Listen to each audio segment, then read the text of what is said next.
De tous les TikTokers qui parlent en fait d'immigration sur TikTok, je pense que je suis celui qui parle plus, celui qui râle plus. J'accepte et mon cœur reste ouvert. Je sais que je parle trop, je sais que je suis en train tout le temps de râler, je sais que je suis en train tout le temps de vous mettre en garde. Mais quand je le fais, c'est parce que je me mets à votre place. Car je sais qu'actuellement, beaucoup de personnes rêvent de venir en Italie, surtout les personnes qui sont en Afrique. Je sais que en fait, parfois la situation est tellement rude en Afrique qu'une personne veut aller se chercher ailleurs. Et là, actuellement, c'est le moment propice pour que les arnaqueurs puissent en profiter de votre faiblesse et du fait de vouloir être un bang, comme on dit au Cameroun, ou bien un banguiste en Côte d'Ivoire, que beaucoup de personnes vont en profiter pour vous arnaquer. Donc, c'est pour ça, je suis en train de vous dire le pourquoi du comment actuellement. Il y a certaines personnes qui avaient déjà fait la demande de décret flux. Ils sont partis au niveau de l'ambassade d'Italie qui se trouve dans leur pays d'origine et malheureusement, ils se sont vus refuser le visa. Et je vais vous expliquer le pourquoi du comment.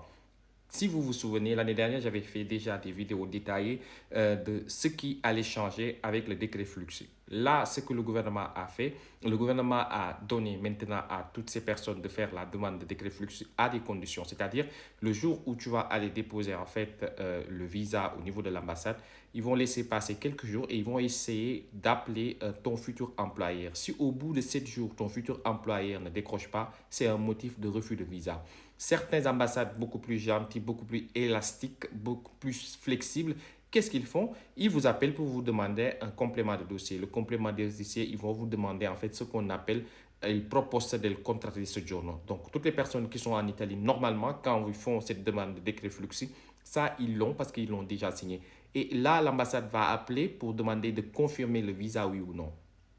Pour certains arnaqueurs, ils vont vous dire, du moment où ils vont donner le nulla osta, tout est fini, alors que ce n'est pas vrai.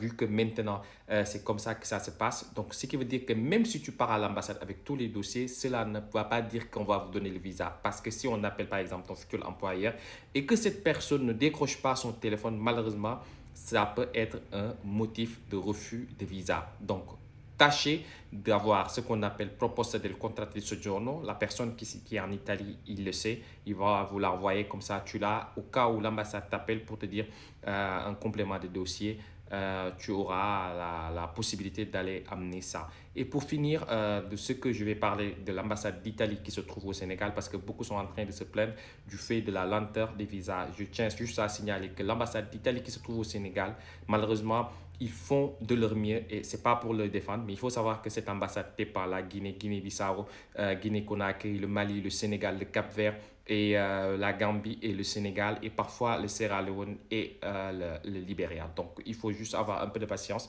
et sûrement vos visas vont sortir. Merci beaucoup.